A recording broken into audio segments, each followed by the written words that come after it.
Welcome, Cagesiders, to the latest edition of Cageside Speaks, as we are officially on the road to Wrestlemania. Over the last week, we've had quite a few events happen in the WWE as we head into Fastlane and, most importantly, Wrestlemania. And I've assembled a group of different Cagesiders to talk about it. So, as always, we've got Tanya. Hello. My thing still says off air. You sure we are? We are definitely live, Tanya. Okay. Okay. Well, that's my botch right there. 6 botches too slow. Yeah, let's start getting the botch counter going already. We got Eldazone here. Say hello there, Eldy. Hello. Yeah.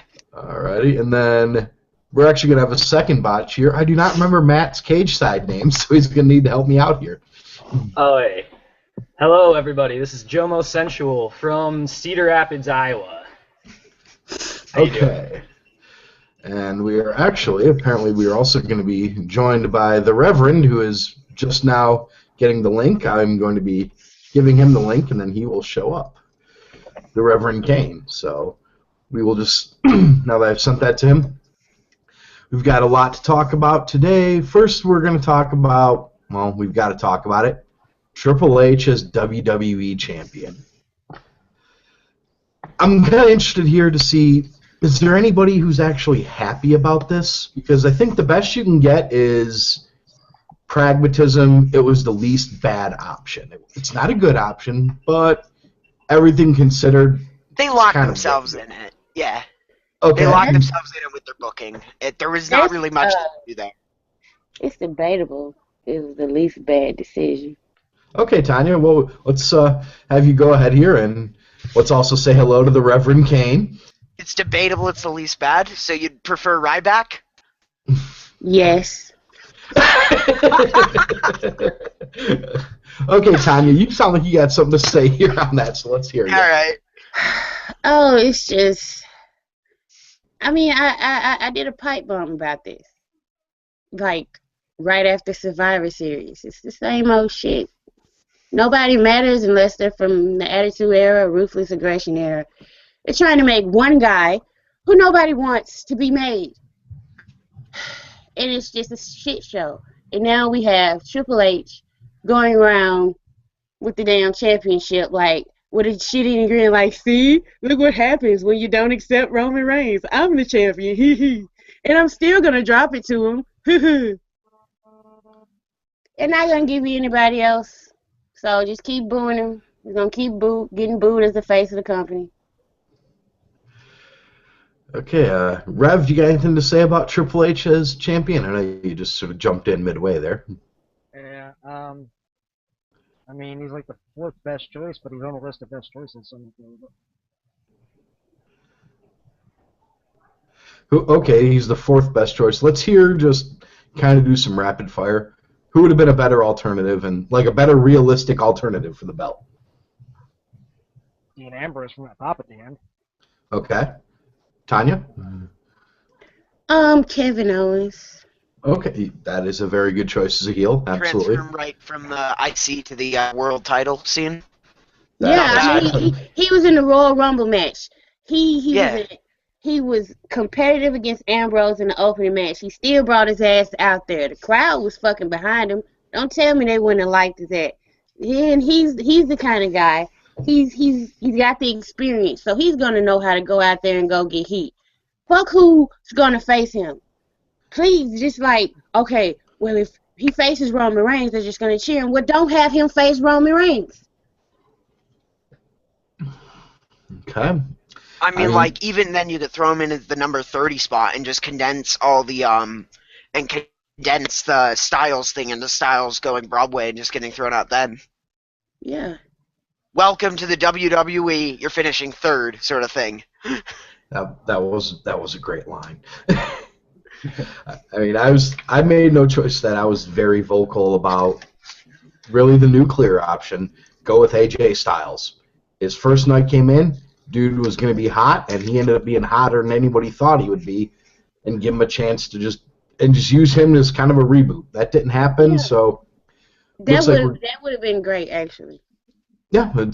I mean, everyone thought it was like the crazy idea, but it was actually a real point. AJ, he's 38 years, 37, 38. I've heard different things on that, but he's up there, and he could have had a good 2-year run, and by that point, it could have made it to somebody else. Okay, that idea almost sounded ridiculous until you heard the massive pop from Orlando, I think. Mm-hmm. Yeah, that's Orlando. He came out after that. And Kane Hi, is cat. Yeah, Kane is giving us currently a shot of his cat. So go ahead and say hello there, Kane's cat. New cat burning.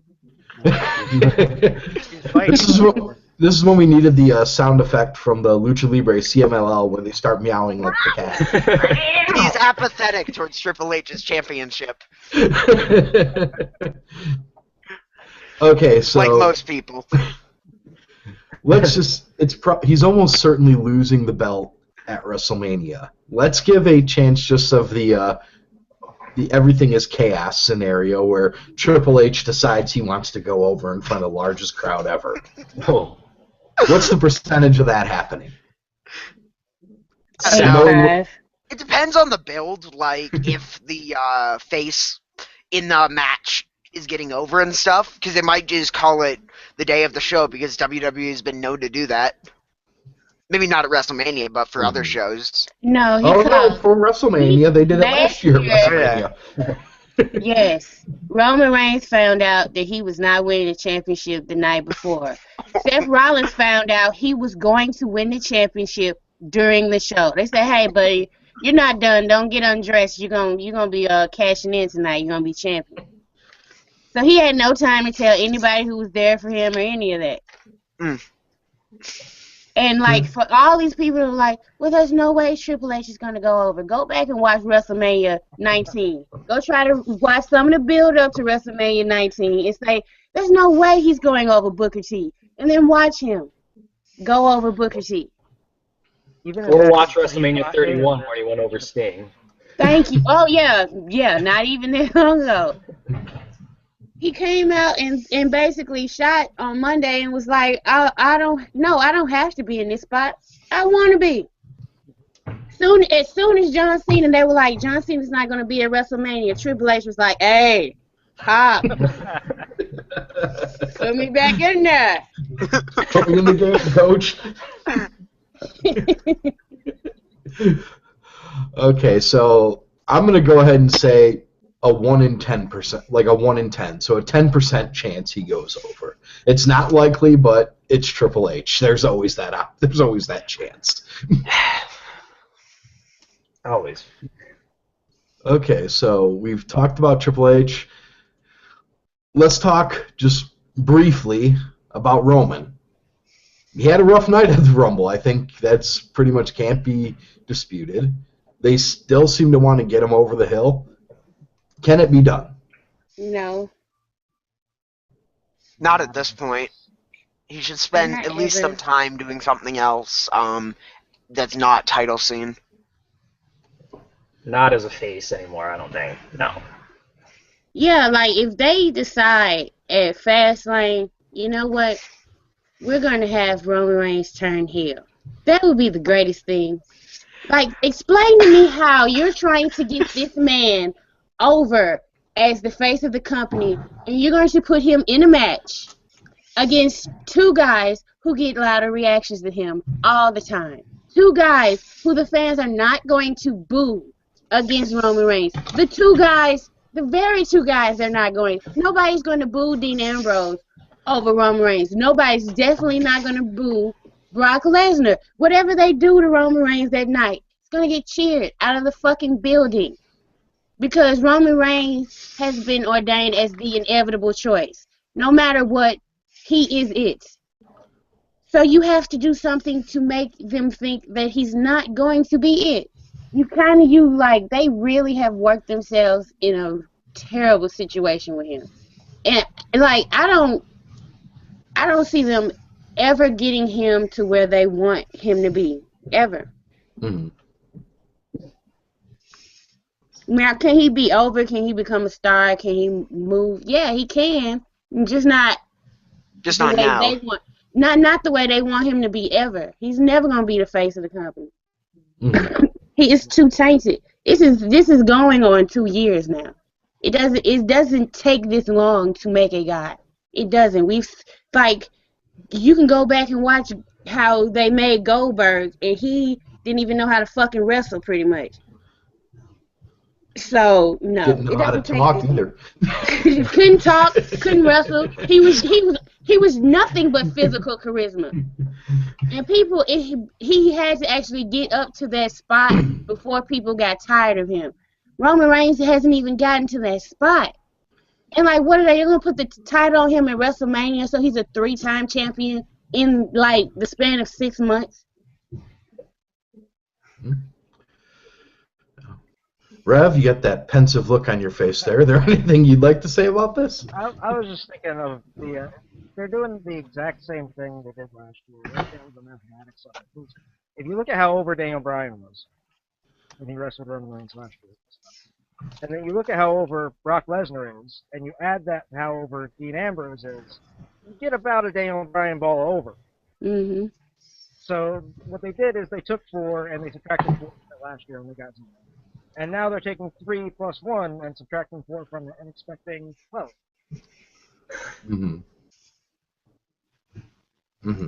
Okay. All right. So we've covered those two. Now we're going into the main event of Fastlane. It is going to be the triple threat between Roman Reigns, Roman Reigns, Dean Ambrose, and Brock Lesnar, as Tanya mentioned.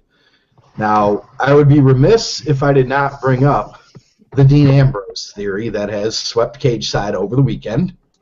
Started with an actual, just an offhand comment I made that Gino worked himself into a shoot-over over how it's the best idea for the company. I will briefly recap it here. Basically, the entire last 2 years, whether or not it's been presented that way, have been about Triple H and the Shield. He broke up the Shield.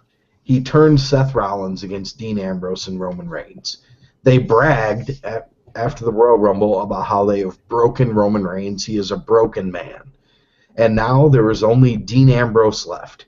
He has watched Triple H destroy everything that matters to him, and he is the last man standing to get revenge at WrestleMania. Now, what is it? Now, does people agree that that could be a story to tell? That's a great story to tell. If like fans actually want it to be told. Mm-hmm. Continue.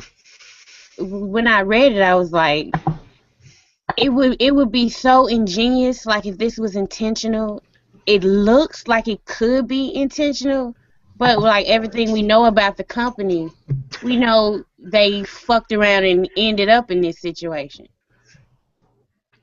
So I tend to look at it, if it does happen, and we'll get to the if part, it's another case of WWE falling into something drunk, and all of a sudden it's a hot angle, kind of like what they did with Daniel Bryan. Yeah. Okay, now that we've thought about that theory, what are the odds of it actually happening? I would actually put it as 1 in 5. It's not likely, but there's a real chance, especially if, as WWE does, they waffle at the last second. So you're giving Triple H a bigger chance to win at WrestleMania than... No, he's giving Dean Ambrose a bigger chance of actually being the one to face him. My bad. Mm-hmm. Yeah. How, anybody else, is that scenario likely, or is it just all Roman everything? I think it's likely that Ambrose could win, but I also think that makes it even more likely Triple H goes over at WrestleMania. They've shown almost no, the consistency with pushing Dean Ambrose lately, and I doubt they're just going to show it, now. Right. I don't know. Even if they bumble into the good story, they still end up thinking Roman is the end game. Yeah, exactly. I mean, what they could do is have Triple H promise Roman the title if Roman stops chasing him, and have him turn on Dean during the match. I just don't like. I think if a turn between Dean Ambrose and Roman Reigns happens, it should not involve the Authority. It can involve the title. Like, let Dean beat Triple H. And they should actually put it on the line that, like, if Triple H loses, bye-bye authority. Like, everybody wants that. There's a reason why, even though Roman Reigns is not as over as they want, when he beat Triple H's ass, the same crowd that was shitting on him during the match chanted, "Thank you, Roman." There's a reason for that, because people are sick and tired of authority. The problem is they don't have anything in place other than the authority. We saw that when they acted like they were going to get rid of him for a month. And they were like, "Oh, no, we're just playing. We're just joking. Come on back." They should just set up a camera down in Adam Pearce's office in the Performance Center and be the modern-day Jack Tunney. That would be nice. Yeah, that works. Yeah. And actually let the wrestlers build their own stories. Mm-hmm. That would be great. All right, so let's say the likely scenario, Dean does not win at Fastlane, and what are his WrestleMania plans? I mean, where does he go? Oh, Jesus. Dean. Andre the Giant Battle Royal. I really don't like that. Ouch, yeah, that's a little harsh. I mean, he is still Throw him in the small guys who are going to take a lot of punishment annual match. Yeah, I imagine they run back something like the Icy Ladder match. Even with, I don't know, the thing that complicates the math is all the injuries, because filling a Battle Royal and like a 6-man ladder match might be tricky. Mm-hmm. One of the social outcasts is winning that Battle Royal. Probably Heath Slater. I think I'm going Curtis Axel, man. He was in the Royal Rumble match for over a year. Yeah, Curtis. Yeah, they probably would give it to him. He would probably have the best celebration. That'd be a feel-good moment of the year right there. Yes, it would. They didn't give us one last year with the Battle Royal, and it was right there. Yeah.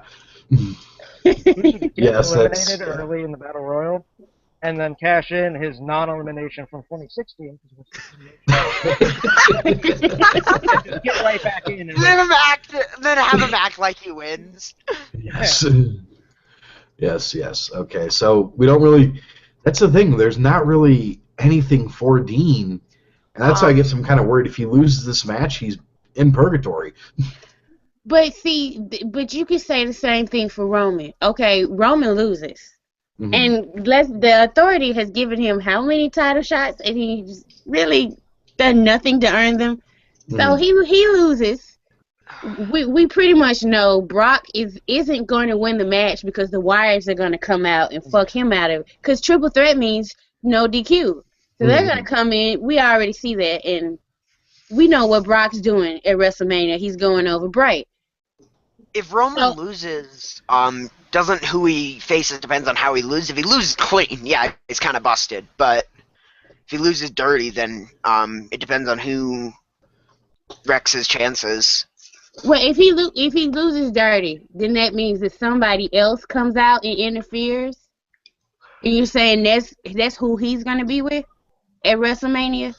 Probably. It's same with Dean if they lose. It's so we're just expecting like a big dirty ass clusterfuck of a booking for this main event. Yep. Pretty much. Why is there gonna come and gonna kidnap Brock Lesnar? And then he'll be back. He'll be back on Raw. Brock Lesnar. Dean just kind of stands there, and then a bunch of people wearing bullets on their shirt kill Reigns. Yeah. They're gonna, and I guess here's one question. Since this is going to be a very overbooked, no matter what, the Wyatts are interfering for Lesnar. How does that make either Ambrose or Reigns look if they win? How does that keep them strong going into Mania? The fact that they won their number one contenders match dirty as shit. It doesn't. We're supposed to be keeping people strong. Huh? But we're gonna have to keep Brock strong. They know how to do that. They messed up one time when they let Seth Rollins and the Goon Squad beat him up. Kind of killed his heat. But like they pretty much like in the Rumble, he came out the Wyatts were handling business, and he pretty much neutralized them. So I'm saying, no, come on, who wants to see Brock Lesnar and Triple H again? No one. So we pretty much know Brock that's Lesnar and Triple H? Actually, no, probably not Brock, Triple H. Oh yeah. Oh, If Brock goes to WrestleMania, Triple H is going over. No Yeah, doubt. Triple H is just going to want to watch that over and over. He is going over. He ain't going to Suplex City. All right, well, so we're going to transition into... So you got two guys who really can't lose because there's nothing available for them. From there, we move on to Brock Lesnar. He's looking to be facing somebody in the Wyatt family, quite likely Bray Wyatt himself. Is anybody excited for that feud? no. Oh, hell yeah. I'm excited. I'm excited for the match. From the little preview that I saw at the Royal Rumble, I think Bray's going to take those suplexes like a champ, and I think he's going to look in the match, hopefully, like he can stand up and go toe to toe with Brock Lesnar. Like him losing to Cena at WrestleMania wasn't good for him. Him losing to Undertaker definitely wasn't, because the Undertaker didn't even feud with him. He just showed up and beat him and left.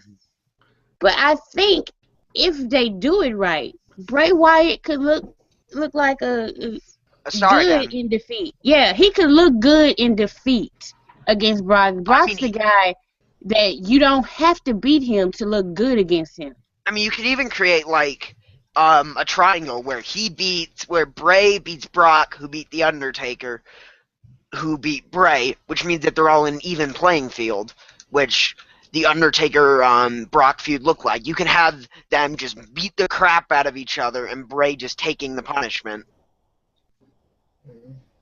Okay, now, that's a scenario. Now, what are the odds that this is just like, SummerSlam, I believe? Or no, was it Night of Champions? Whenever it was the Wyatt family versus Undertaker and Kane, where it was pretty much the... That was Survivor Series. Survivor Series, yes.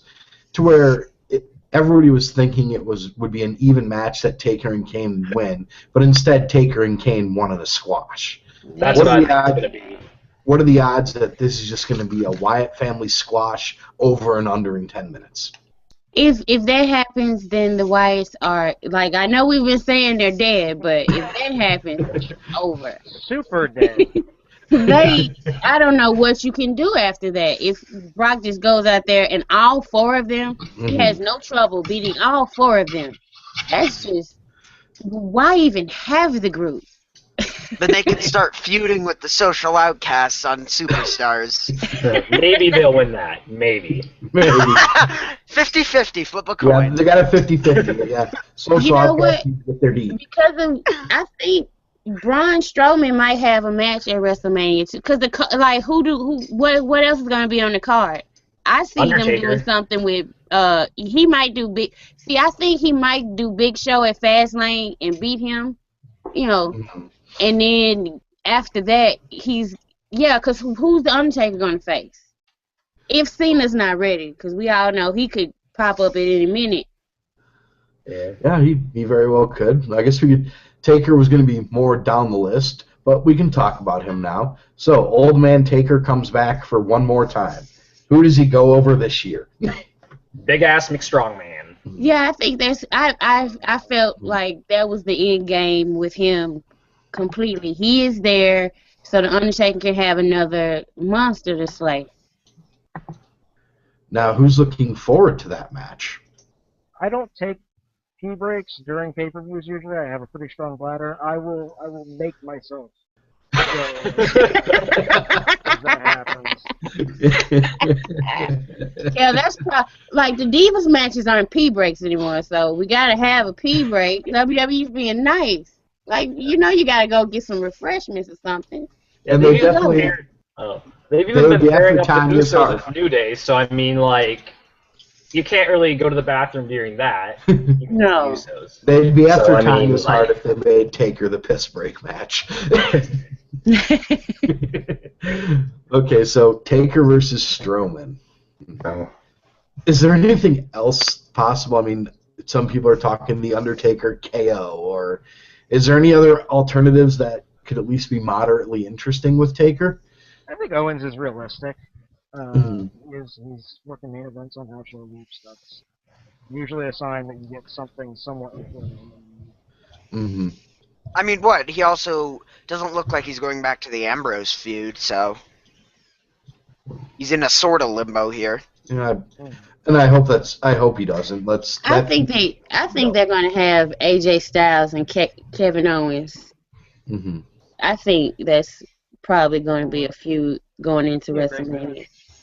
Yeah, but like, okay, Dean Ambrose has the Intercontinental Championship, so if he wins at Fastlane, what do they do with the title? Good question. It's held up in paperwork again. It was the U.S. title, and it's going to be the Intercontinental title now. I'm sure you could have Triple H as a way of the Authority screws Dean out of the Intercontinental title as a way to build Simpy. I mean, there is that. I mean, if Jericho's going to turn, Jericho needs Intercontinental title reign number 10 at some point. Let's remember. Mm-hmm. That could be something. All right, so we talked about those. Let's go next to AJ Styles. We're 1 week into Styles in the WWE. What's your initial thoughts? People thought people weren't going to know who he was. Excited, but also hesitant. Okay. Anybody Because else of here? WWE's past dealings with people that are hot. I'm hyped, I guess. I mean, like what LD said, I'm just waiting for him to screw it up, but I'm going to enjoy it while they don't. Well, the way I'm not gonna go in the future because like they're pushing my guy and they're fucking it up. So how can I be like optimistic about anybody else's future? But the way he came in, the fact that he has not went to NXT. They brought him straight to the main roster. To me, I feel like they gave him their respect to say, you know what, you've been doing this for a while. You're ready. We need you. We want you. The way they brought him in, his music doesn't suck. Like They let him keep his name. Yes, they let him. He's pretty much just him. They didn't He's change AJ him. Styles. He's not he's AJ Styles. Daniel right. Bryan or him. Changing the name. Yeah, so far so good for me. Like when they fuck him up, I'll complain. But so far, I even did not mind that it was kind of the match with Jericho was kind of like tit for tat, and he didn't beat him with a definitive move or anything. I kind of like that. Let's give him a little teaser. Like this guy is a main event caliber star. He's gonna give you good matches. I kind of liked that. And then on SmackDown they gave him the squash with Curtis Axel. So. Which I was absolutely fine with. I mean, I know some people were all worried, but hey, you need showcase matches like that. You need style. There's nothing wrong with having a 5-minute match where your dominant guy gets his shit in and goes home. Mm-hmm. That's what the crowd wants to see. They want to see guys look good, and, well, AJ looked just fine against Curtis Axel, I think. People in the crowd who didn't know who he is, the people next to them who did know who he is popping will only last so long for that. That's the best way to do it. So we mentioned Owens as a feud. Who else are we looking at for a realistic feud for AJ and Mania? Is he going to get a single showcase? Is he going to get thrown into a random multiple-man match? You could just give him the Andre, which is probably a bad idea, but they could do it. I don't think he's getting. I really think because of the injuries that they have, that somebody like that doesn't have any kind of name to them, some low level guys getting it this year. So, Mark Henry, let's say, Styles. Hey, that's good. Give it to Mark Henry. Let him retire. Have him show up the next Raw with the pink jacket. The salmon. Yeah, the salmon jacket. Okay, so there's some rumors of Styles and Jericho. As a matter of fact, if you look at Jericho's Facebook page just now, he's got a drawing of AJ Styles doing that springboard Superman punch, saying, "Who wants a rematch? I know I do." So, do you think this is going to be a Fastlane thing, or do you think this goes to Mania? It's probably Fastlane. Actually, I think it's Mania. I feel like they're not going to get behind AJ fast enough to give him anything actually important. Jericho is pseudo-important, I guess is the best way to put it. Like, he's there, he'll put him over, it'll be a good match, but it's not exactly captivating. And that seems like WWE's approach to this sort of thing. Like, pick something that'll be fun, but not like, oh my god, yes. Mm-hmm. And also pick something you've done already, because we can't have new matches on paper. Okay, so we've got no other realistic opponents for Styles on that roster, either Jericho or Owens, right? I mean, he could end up in the Intercontinental ladder match. Although putting him in a ladder match like that might not be the best for his career. Well, they did it to Daniel Bryan last year. Yeah. So, Bryan that came out headbutt fine. spot. Sheamus boot in the skull was a problem. Now, my worry would be with a ladder match is you would instantly be throwing him into the sea of humanity rather than treating him as a standout star. Even if Jericho and AJ isn't for the title, I think it actually would be better for Styles that he's given a showcase match with a star rather than a random clusterfuck match. I mean, he can retire Jericho. Like, that's something I'm not opposed to. Having Jericho work his last feud with a guy up and coming through the indies, that's a great wrestler. They'll put on a great match, and Jericho will retire. I can see a heel Chris Jericho making that making that stipulation in the match pretty easily, actually. Heel Jericho should be fun. I'm looking forward to that. Face Jericho has been awful, and I guess maybe it's the Jericho mark in me that from before. I want to see that one. I want him to go out on a good run. I don't want him going out as Rudy Tooty Booty. Yeah, I just watched his match at 29 with CM Punk where he kept taunting his family and his sister and whatever else. That was great stuff. And I don't know. I want that guy back. Mm-hmm. Okay, so moving on from Styles there. Now we're going to go to the New Day division. It's not the tag team division anymore. It's New Day and everybody else. New Day, some jobbers, some old people, and some Samoans, right? So, yeah, so speaking of New Day, who is that somebody else going to be at Fastlane and Mania? Are we really going with the Usos again? They're doing the Fatal 4-Way, aren't they?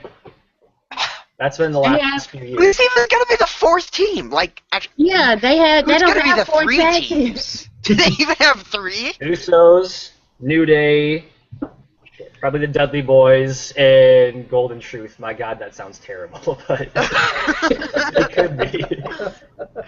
Although, actually, yeah, that team could be really fun.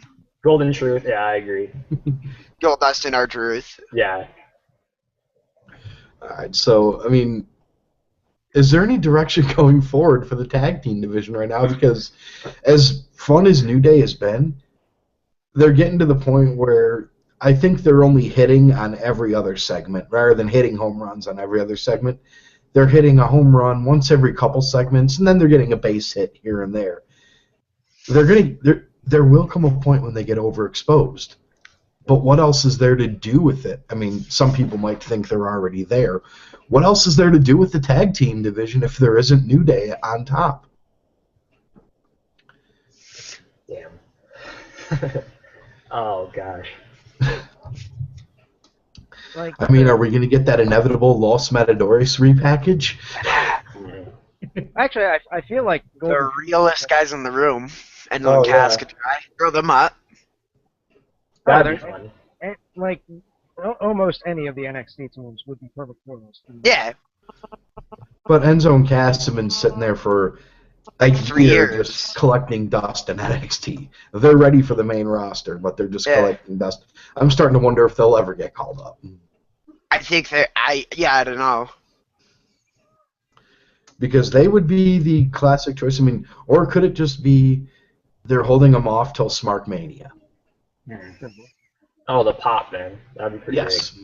Where New Day cuts one of their little victory promos, and then you have 20,000 people doing Enzo and Cass's spiel to get the entire crowd at home acclimated to it. Yeah. Yeah. I mean, they definitely need to pick the right location to introduce those things. Mm-hmm. So what do they do in the meantime for the New Day?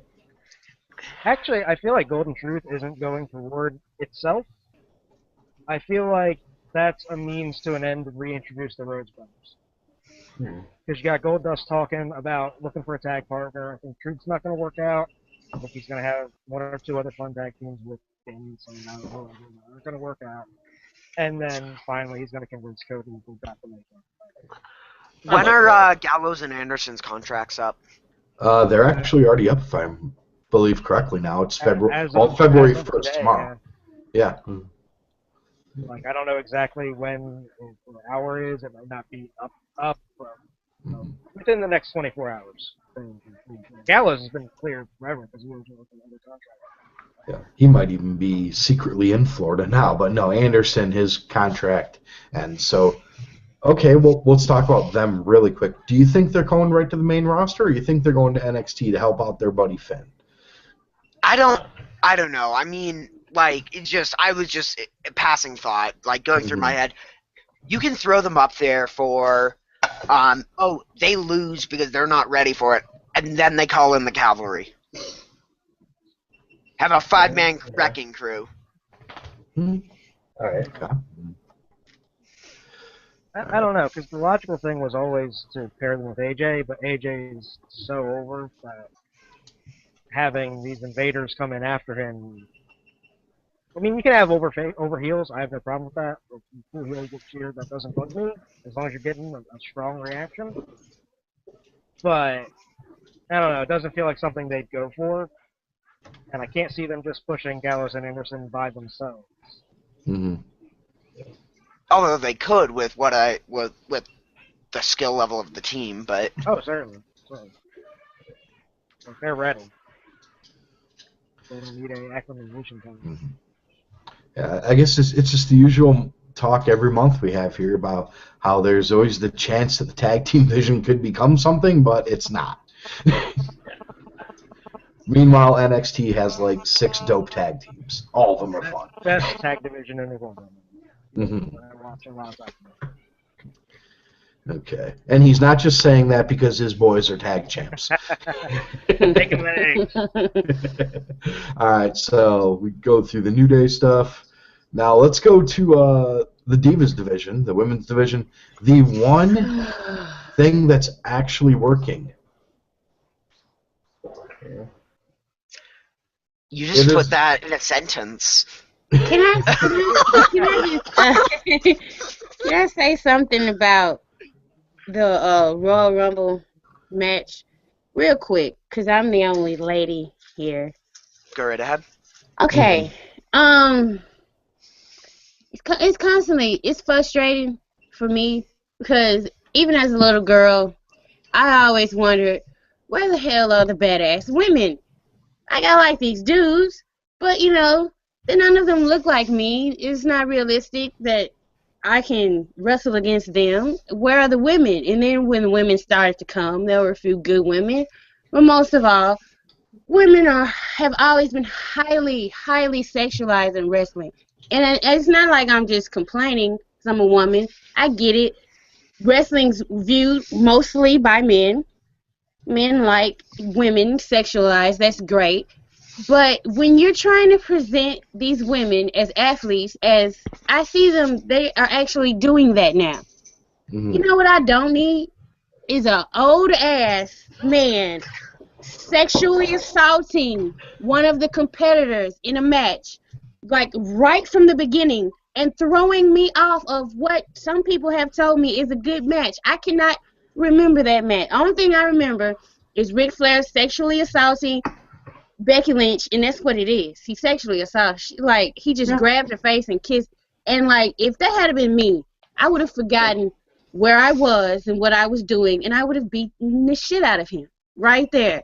And it would have been the end. I thought that was. See, I don't know who authorized it, whose idea it was. Vince. It's just like, get Ric Flair out of this. He's done. To be honest, I think it was Flair. It was just Flair, spur of the moment. Let's try and catch some heat, but Flair is at times he gets too caught up. It's not 1985 anymore. That shit is not acceptable. No. And he needs to realize it's not 1985. And you know what? This story is not about you. It's about your daughter. You're supposed to be getting her over. And the thing about it is that I walked away from that match thinking more about Ric Flair and what he did than the story with those women, and especially when you have Sasha Banks make her WWE main roster debut, and you have me forget that she actually debuted. I'm thinking about Ric Flair. Now, a point of order really quick. Tanya is correct. Sasha Banks debuted at the Royal Rumble. There was this other lady as a part of Team Bad named Mercedes KV. That was not Sasha Banks. I don't care what you guys say. That was somebody else. This was Sasha Banks when she debuted at the Rumble. Just a point of order. But other than Ric Flair's little... He's like the boil on the ass of this storyline. And they need to remove him. Like, he was good for getting heat. But I don't think he needs to be there anymore. Charlotte was floundering. When she was really floundering, she was trying to be a face. And she's not very good at selling. She's good in her matches when she's the aggressor, when she's giving out offense. Her punches and her spears still suck. But she has gotten better in the ring wrestling as a heel. Mm-hmm. And having heel mannerisms, and that's where she should be. She's doing fine now. Don't need Daddy. Take the training wheels off. Let him go home. He's done. We're finished. Go home, Rick. We're drunk. I'd be fine with having Rick, but it's clear that he cannot control himself. No, he can't. At this point, throw him. You've got enough players in the feud right now. Mm-hmm. Yeah. And Becky this is about the women. Yeah, if he is going off screen, this needs to be ending with Becky putting him in the disarmer. Putting him in the disarmer while he has both Hall of Fame rings on the same hand. Becky walks out with the rings. Yes. You heard it, WWE. Make it happen. We know you guys look at Cageside. You're gonna hear this podcast. Make it happen.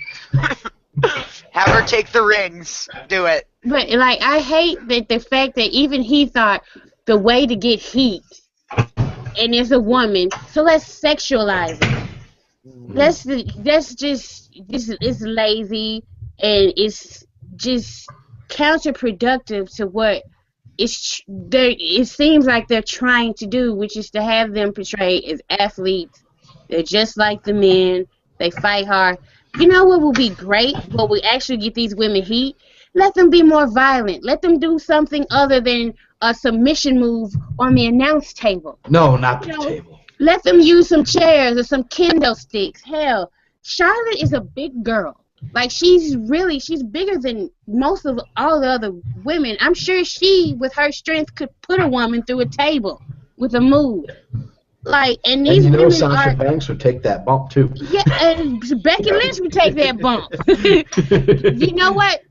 Brie Bella would take that bump. I bet you money. If you go to Brie Bella and be like, you want to take a spot through the table? She's like, hell yeah, let's do it. A lot of those women are really game for more than what they're given. Mm-hmm. Yeah. And just stop sexualizing them. Like, if you want to sexualize a woman, make some valets. Have some managers. That's what they're there for. Like, there's nothing wrong with a female manager, in my opinion. Like, distracting a guy because he's a guy and he gets a boner. Okay, well, you should have been paying attention to the match. I don't have any problem with that.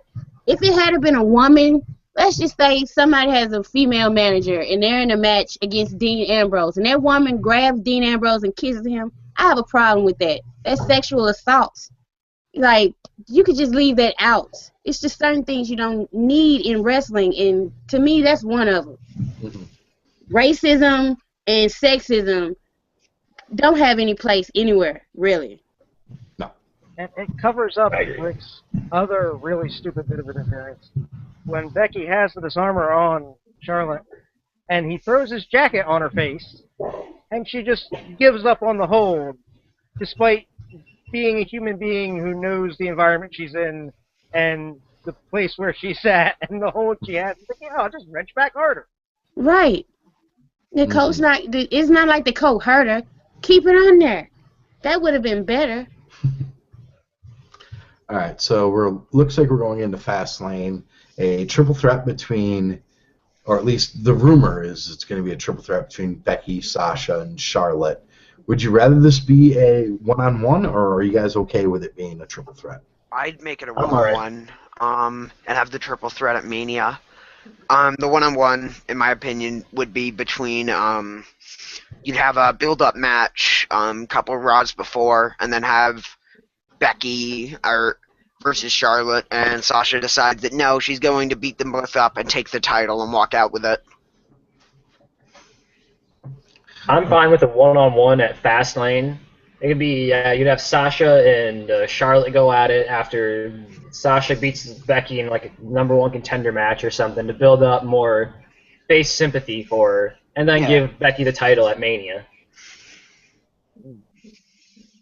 Okay, now, I'll be honest, if I'm putting on my Booker hat for a minute, the way I see it is I think this is something that Sasha wins at. If they do a triple threat, Sasha just might win it at Fastlane, retain at Mania, and then, boom, go right into the Bayley feud. I'd be up for that. Where's ER? Where's Pardon? Extreme Rules this year? I have no clue. Does anybody know? Let me look it up. I'll look it up. Okay, so we could talk about do you think, does Charlotte have to retain, or could you very well go with a Sasha or a Becky at Fastlane or Mania? I mean, Charlotte's title run is getting good, but does it need to stay that way, I guess is what I'm asking. Extreme Rules this year is in the capital city of parts unknown, TBA. Wait, is there even... They don't know yet? That's what Wikipedia says. Is it even going to be Extreme Rules this year? Because they would have booked it by now. You'd think, but... Yeah, you would think. They haven't. Yeah, the injury list is pretty extreme already, so I mean maybe they don't want to risk it anymore. Is it just a Right. backlash? I know, right? I mean, like, the pay-per-view right after WrestleMania is usually the best time to do this sort of hardcore I'm gonna destroy you now feud, so... Okay, so back to the point with the championship. Put it in Brooklyn just for that again. Okay, so Somewhere smarky if you're gonna do the could Bayley. could we have Charlotte or Becky or Sasha realistically win the title, either at Fastlane or Mania? Oh yeah. I think they could do it, but I don't think Charlotte's losing. I think, at least in my opinion, there's like a 50% chance that Charlotte does not hold the title coming out of the day after WrestleMania. But I don't know who it's going to go to, but I'm pretty sure she's not going to hold it. Okay. To Extreme Rules. Okay. I feel like the only way she's dropping it is to Sasha to do the deal. See Becky winning now, unfortunately. It just doesn't seem like... Because they seem ready to almost put her by the wayside. I hope they don't do that. I hope they still realize she can be important even if she doesn't have the title. I think she's gonna get. I think she's pretty much done after Fastlane too, which sucks. But That's a shame. yeah. All right, so we're probably thinking that. So we're kind of divided either how Charlotte's retaining or Sasha's winning. Okay. All right, and I guess we got probably about one more issue on the agenda. Vincent Kennedy McMahon. Now he has come back.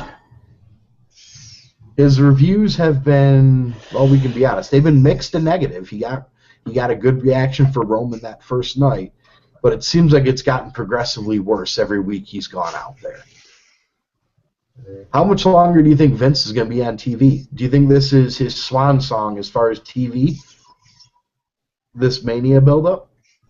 Yeah, I think he's gone after Mania, and then if Roman starts to struggle again, because I know he's gonna be the champion after Mania, and it's still gonna be his company. I think Vince might make a return to try to, I don't know, keep trying to. Because they're not going to do another story with Roman. It's not the Authority because WWE booking. Yeah, that's true. I don't know. I could do without Vince right now. It's. Like, I'm kind of worried, like, because of all these other celebrities that are near Vince's age keep passing away. And maybe he saw it too and was like, damn it, let me just get some shit in on TV and have some fun. I mean, he's British, though. It seems to me like Vince is like, let me get my shit in and get some more time on TV. It really, to me, seems like it's more about him being on TV. Maybe the first week it was about Roman, but after that, like, it was more about Vince being on TV. Well, I mean, he did pop his tits on live TV, 70-year-old man. Right. I mean. Thank you. And just... The real question here is, does WWE even care? Do they care at this point? It doesn't seem like it. Care about what? What do you mean? Main roster booking for, like, the next couple of months. They probably have no idea.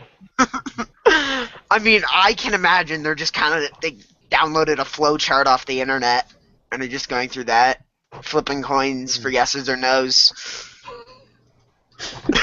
That'd be a fun creative meeting. My magic 8-ball says push Roman, damn it. it always says that. I think your die is a little bit broken, Vince. Oh, you know what? There is one Vince, thing. it actually has to be held flat while you're you're reading it.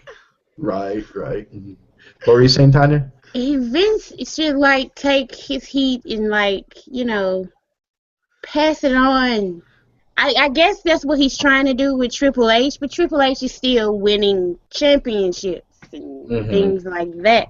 You know what? Like, the most appropriate authority figure that I could see on TV is Stephanie by herself.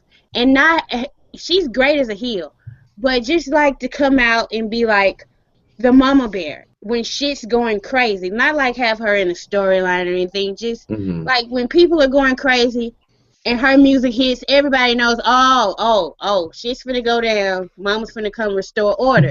I think that would be like the best role. She doesn't have to come out every time. She's a great talker. She has good presence. And, like, most importantly, I'm just sick and tired of seeing, like, Vince and Triple H. I do not mind Stephanie for some odd reason.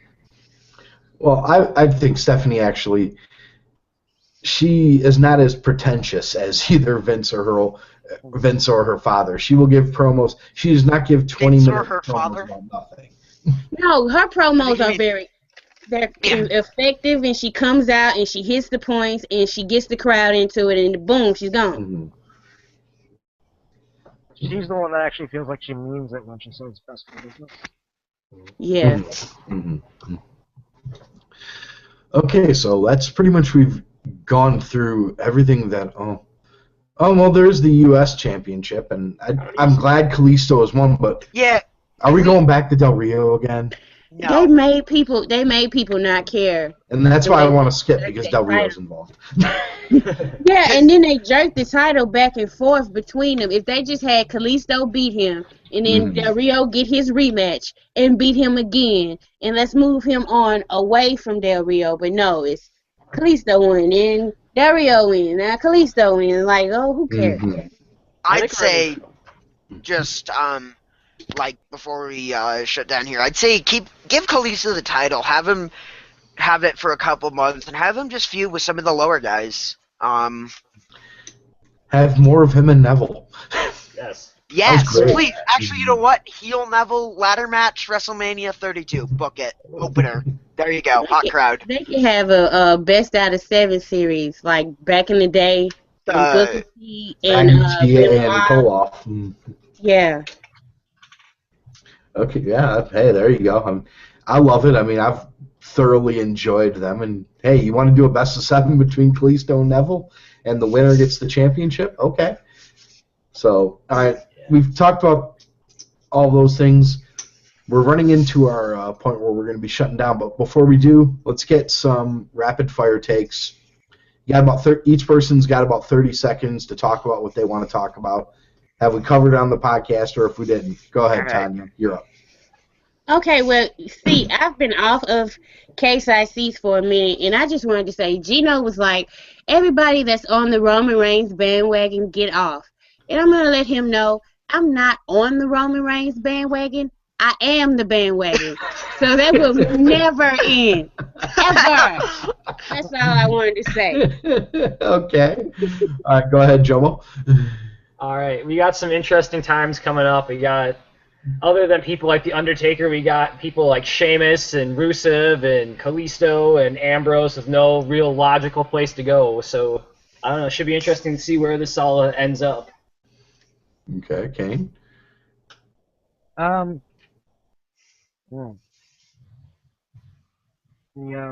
Will Ospreay thing with TNA is hilarious. Where they brought him in, they were like, all right, we're gonna push you. You're our 22-year-old AJ Styles, and then friggin', oh, you signed in New Japan? 5-minute loss to Mandrew's unexplosion. That's a lot of time, and I enjoyed that. TNA, it's so hard. You want to give them a chance, and then they do shit like that. A lot of years. It's not a terrible show. It's just it's so hard. All right. Can we make a CMLL coverage where we just cover them every week? They're fun. That's my hot take. I will give a little shout out to that plug. I don't know if they're still going to be doing it now starting February because they got a new TV deal elsewhere. But is it a TV deal for the U.S.? Yeah, in the daily on Friday nights, we always have a live stream. There's a live stream of Mexico's CMLL Lucha Libre, and we all tend to watch it together, and it's a lot of fun. Come by and check us out in the daily on Friday nights and hang out with us and watch some lucha, watch some flippy shit. and the announcers growl like cats. What's the flippy and random stuff? Yes. Oh, and they tell stories better than WWE when I can't understand the language. Yep. Everybody does, though. Yeah, it's not saying much. The announce team might be better, too, even though I just barely understand any Spanish. Well, they get into it. It's not the Rudos, it's the Rudos. Yes. The cat noises are better than anything JBL's done lately. So. Yes. Oh, actually, at the Rumble, JBL and Cole weren't half bad. They were doing pretty good during the Rumble show. Oh, yeah, I guess. Except he didn't know that Mankind and The Rock in 1999 was not a last man standing match. It was an I Quit match. So, check up on the network, JBL. $9.99. $9.99, Michael. Michael. Okay, well, and that will do it for our Cageside Speaks Road to WrestleMania. We're going to have Lucha Underground next weekend ready for you. There was some stuff that unfortunately couldn't be avoided, so we had to reschedule it.